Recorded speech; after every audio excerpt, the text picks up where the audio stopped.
Hello everyone. Today's holocene profile part 2 of the thylacine. And now we're on a part extinction of the Tasmanian tiger. Before I start, I'm not trying to be rude or be very judgmental. So, let's get started on the video. And for the extinction of the thylacine. Dying out in mainland Australia. Australia lost more than 90% of its megafauna around 50 to 40,000 years ago as part of the contrary extinction event, with the notable exceptions of several kangaroos and wombat species, emus, cassowaries, large goannas, and a thylacine. The extinction included the even larger carnivore, Thylacoleo carnifex, which was only distantly related to thylacine. A 2010 paper examined these issues, showed that humans were likely to be more of a major factors in the extinction of many species in Australia. Although the authors of the research warned that one factor explanation might be oversimplistic, the youngest radiocarbon dates of the thylacine in mainland Australia are around 3,500 years old, with an estimated extinction date around 3,200 years ago. Sequence with that the Tasmanian devil and the closely coinciding the earliest records of the dingo, as well as in intensification of human activity. A study proposes that the dingo may have led to the extinction of the thylacine in mainland Australia, because the dingoes outcompeted the thylacine in preying on the Tasmanian native fan, a species of flightless bird. The dingo is also more likely to hunt in packs than a more solitary thylacine. Examinations of dingo and thylacine skulls show that although the dingo had a weaker bite, its skull could resist greater stresses, allowing it to pull down larger prey than the thylacine. Because it was a hypercarnivore, the thylacine was less versatile in its diet than the omnivorous dingo.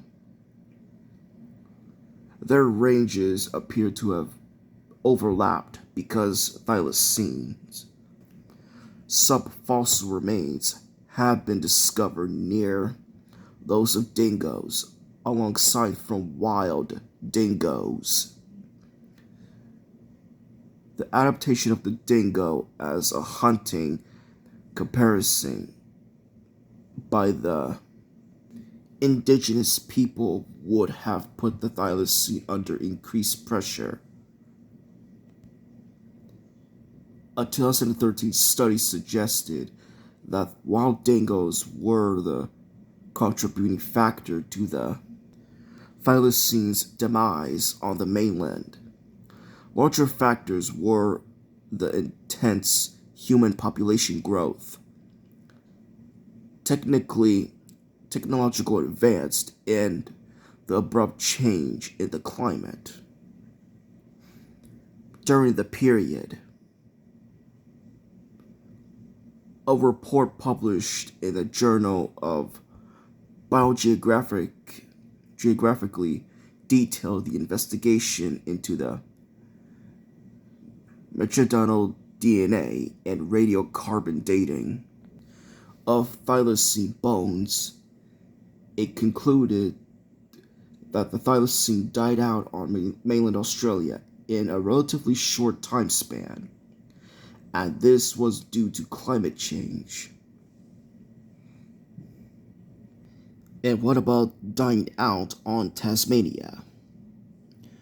Although the thylacine had died out on mainland Australia, it survived into the 1930s on the island of Tasmania. At the time, the first European settlement, the heaviest distribution were in the northeast, northwest, and North Midland regions of the state. There were an estimated 5,000 at the time. They were rarely sighted during this time, but slowly began to be credited with numerous attacks on sheep. More on that later. This led to establishment of bounty schemes. In an attempt to control their numbers, the Van Diemen's Land Company introduced bounties on the thylacine from as early as 1830, and between 1888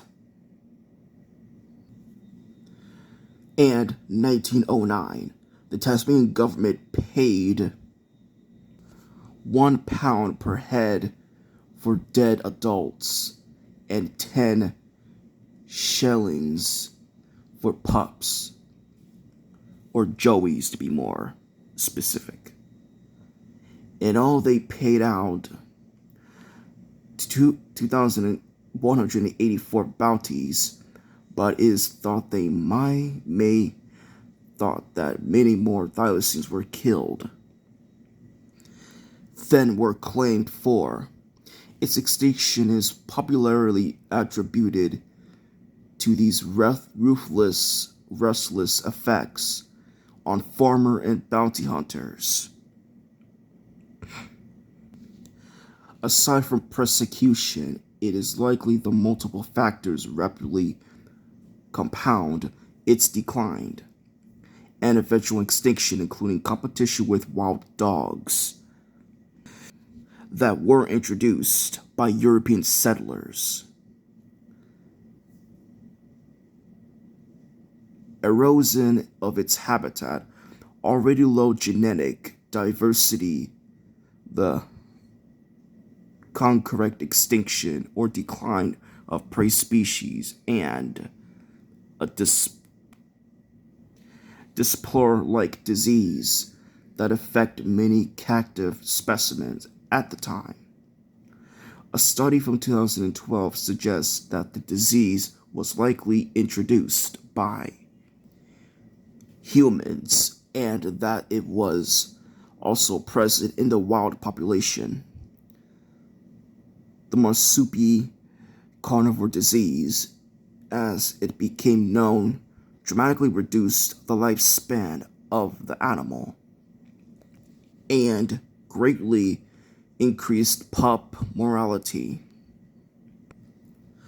A 1921 photo of a thylacine with a chicken was widely distributed and may have helped secure the animal's reputation as a poultry thief. The image had been cropped to hide the fact that the animal was in captivity. An analysis by one researcher has concluded that this thylacine was a dead specimen, posed for the camera. Now, take a closer look. Notice how of its body and how it holds its chicken in its mouth. That is called the photograph may have been involved in sorry, manipulation. The animal had become extremely rare in the wild by the late 1920s, despite the fact that the thylacine was believed to by many to be responsible for attacks on sheep.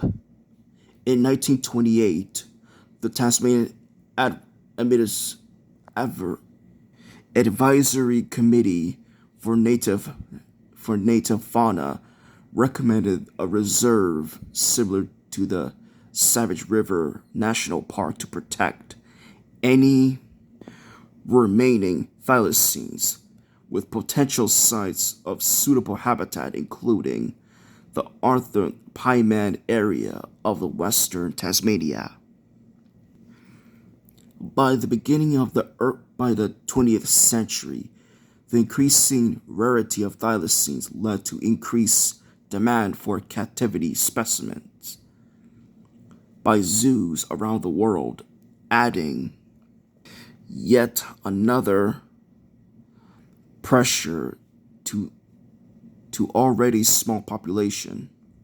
Despite the export of breeding pairs, attempts of rearing thylacines in captivity were unsuccessful, and the last thylacine outside Australia died at London Zoo in 1931. The last thylacine to be killed in the wild was shot in 1930 by Wilf Batty, a farmer from Mabana in the state northwest.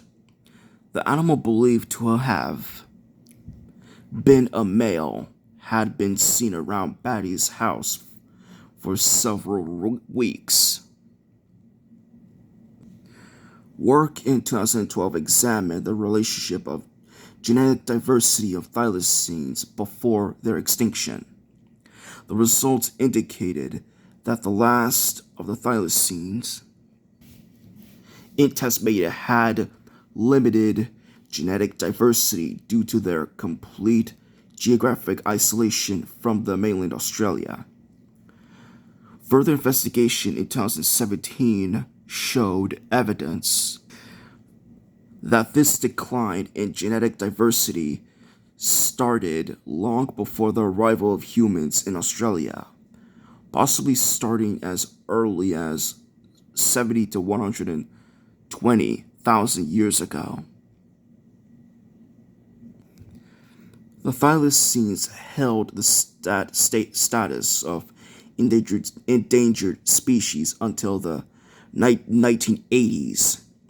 International standards at the time stated that an animal could not be declared extinct until 50 years had passed without a confirmed record, since no definitive proof of the thylacine's existence in the wild had been obtained for more than 50 years. It met that official's criterion and was declared extinct by the International Union for Conservation of Nature in 1982 and by the Tasmanian government in 1986. The species was removed from the appendix I of the Conservation on International Trade in Endangered Species of Wild Fauna and Flora in 2013. And the last captive thylacine lived as an ending, the known last of its species, at Hobart Zoo until its death on the 7th September 1936. This animal, a male, was captured by a snare trap, was sold to the zoo in May 1936. the sale was not publicly announced.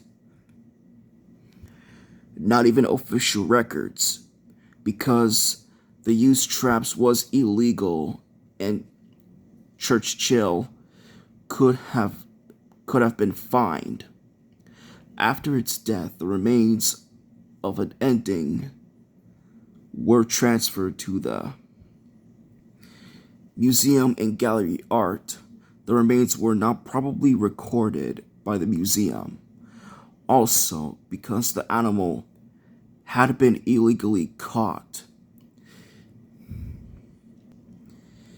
they lay undiscovered for decades until it was noticed that the taxidermist recorded dating from 1936 or 1937 mentioned the animal. This led to full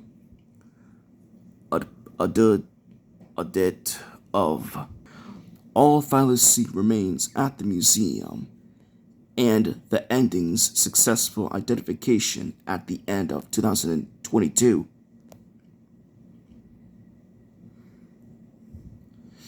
In 1968, Frank Darby, who invented a myth that the ending was called Benjamin.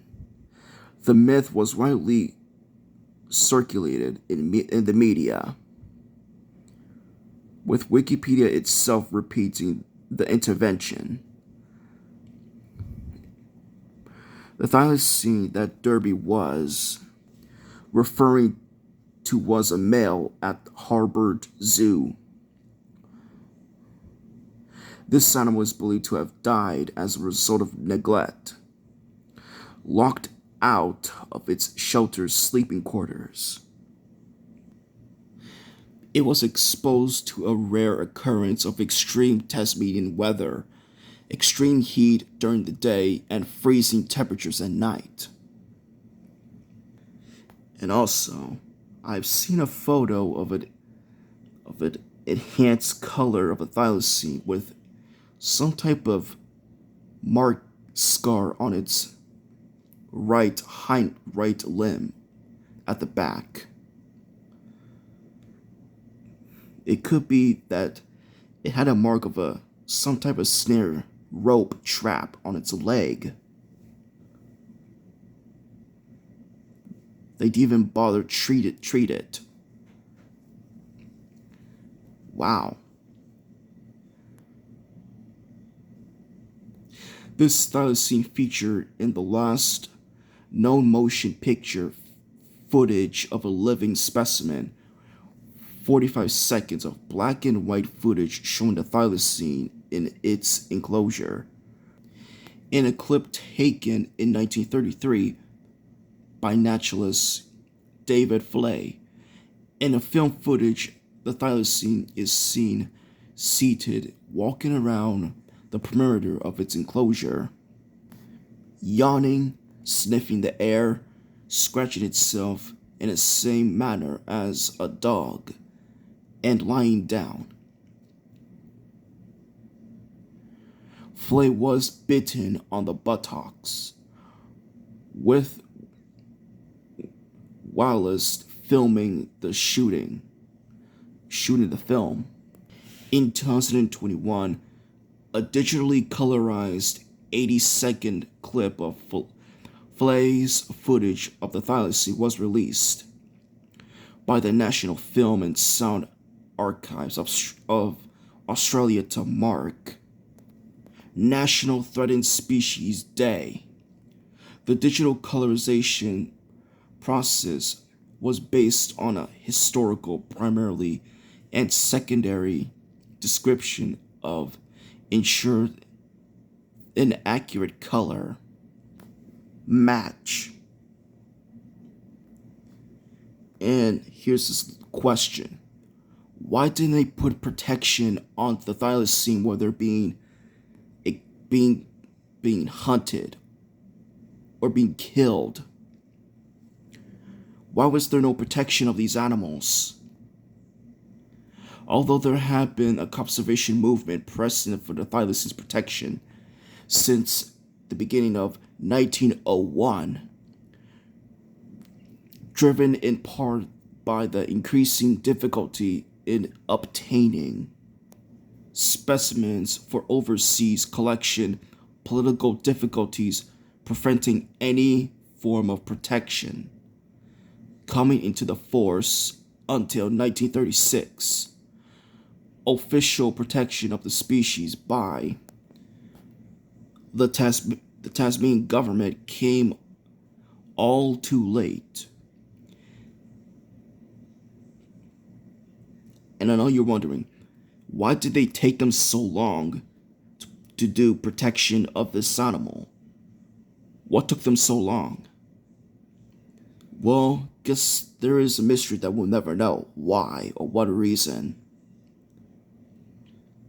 It was introduced on July 10th, 1936, 59 days before the last known specimen died in captivity. Now, this may trigger a lot of people, but I'm gonna have to say it. Are they stupid or something? I mean, seriously, a thylacine killing a sheep. I mean, the thylacine's jaw musculature showed it had a weak bite, so it couldn't kill a sheep.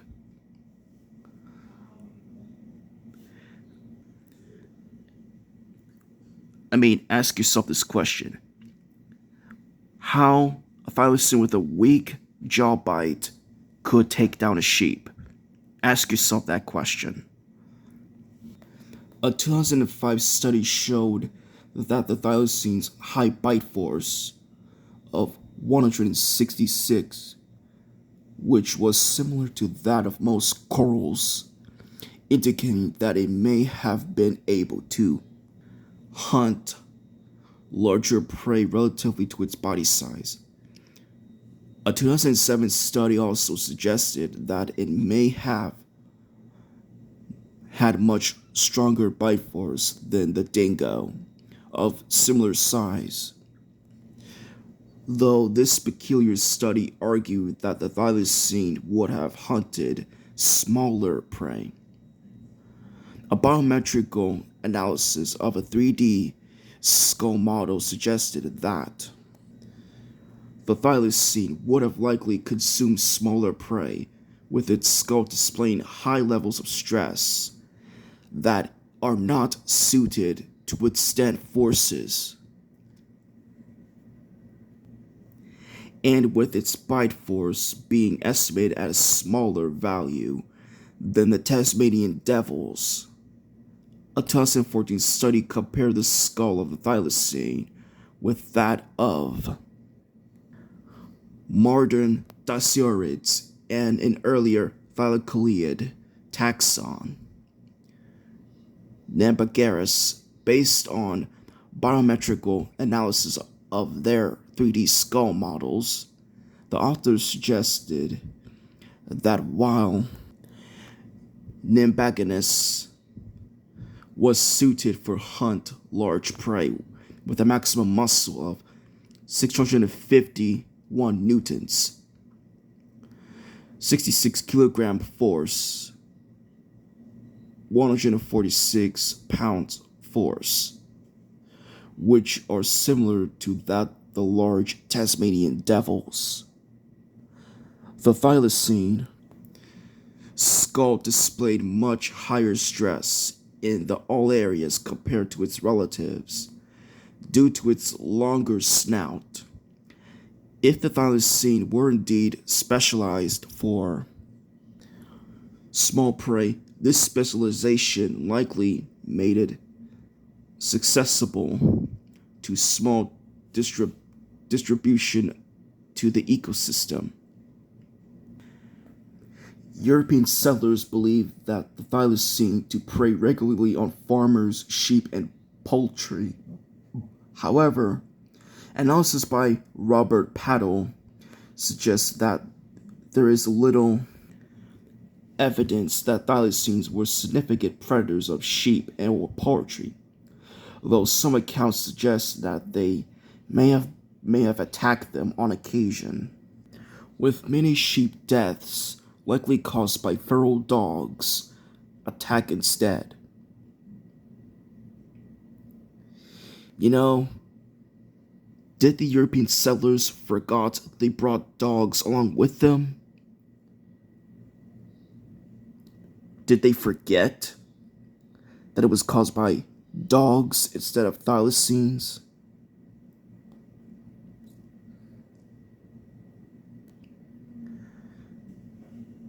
What were the dogs that were in this Tasmania during the 1930s?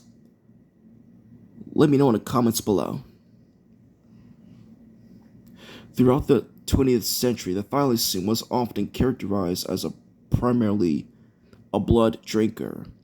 According to Robert Paddle, the story's popularity seems to originated from a single second-hand account by Jeffrey Smith in a shepherd's hut. Most large carnivores direct their attacks towards the neck of the prey, resulting in death by suffocation, blood loss, or severation of the spine. Historical reports from farmers and trappers noted that the thylacine characteristically torn open a rib cage of its live prey and then consumed the lungs, heart, liver, and on occasion, some meat if they were significantly hungry. With sheep, the ribs of mature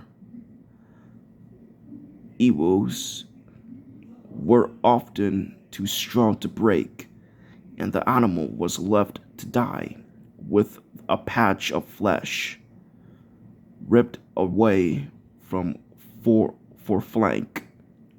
The nasal area of the sheep is very vascular, and some kills this was only area on a carcass that appeared to have been devoured.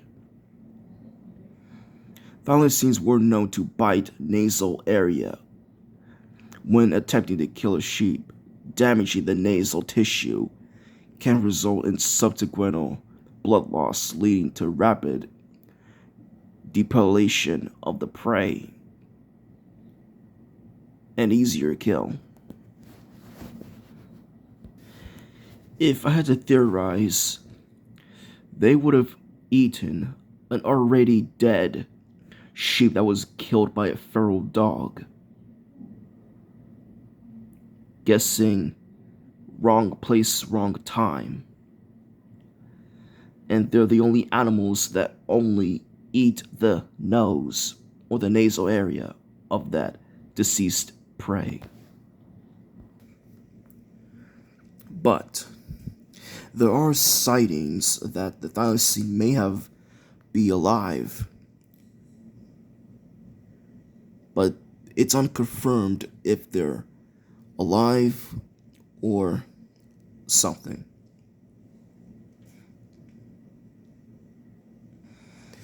Either that the thylacines wised up and avoid humans to not be seen again, or they just avoided them in human populations, like in houses or even farms altogether.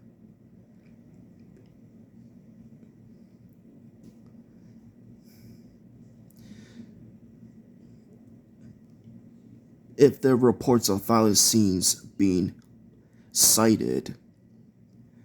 Now, here's some things that need to be addressed.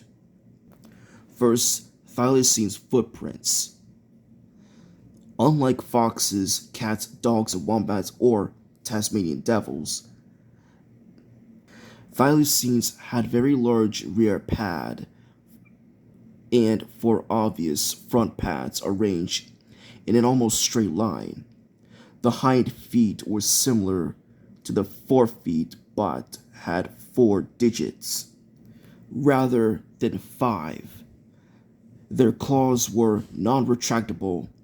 The platter pad is trilobal in that it exhibit 3 distinctive lobes. A single platter pad divided by deep grooves. The distinctive platter pad shape along with the asymmetrical nature of the foot makes it quite different from animals. And so, why weren't there any plaster casts of this supposed thylacine? And second, the thylacines have a stiff and somewhat awkward gait, making them unable to run at high speeds. Because I seen a video of supposed sightings. I did not have any differences between the awkward gait of a thylacine or what. What do you guys think? What's the difference between a thylacine's awkward gait or dog, cat, fox, or even Tasmanian devil gait? Let me know in the comments below. It could perform bipedal hop in a fashion to kangaroos.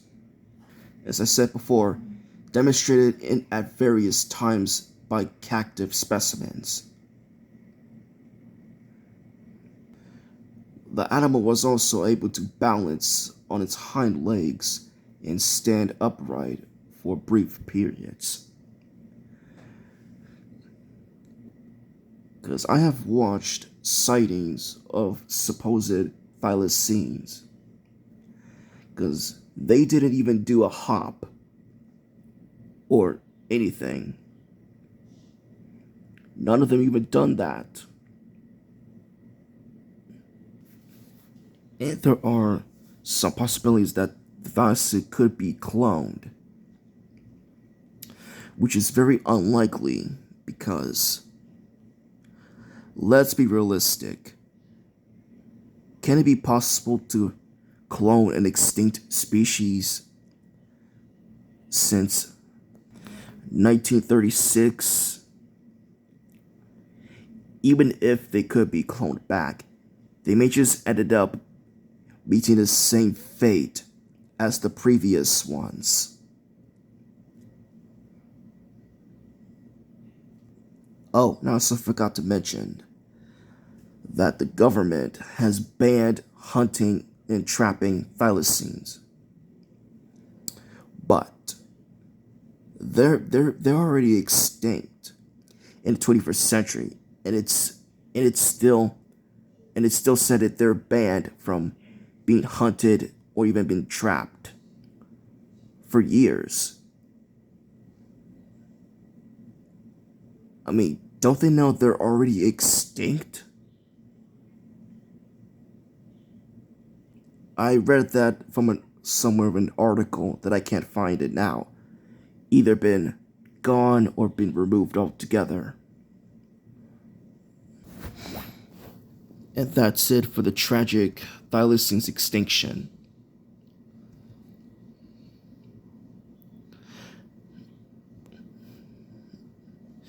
Like and subscribe and see you later, guys.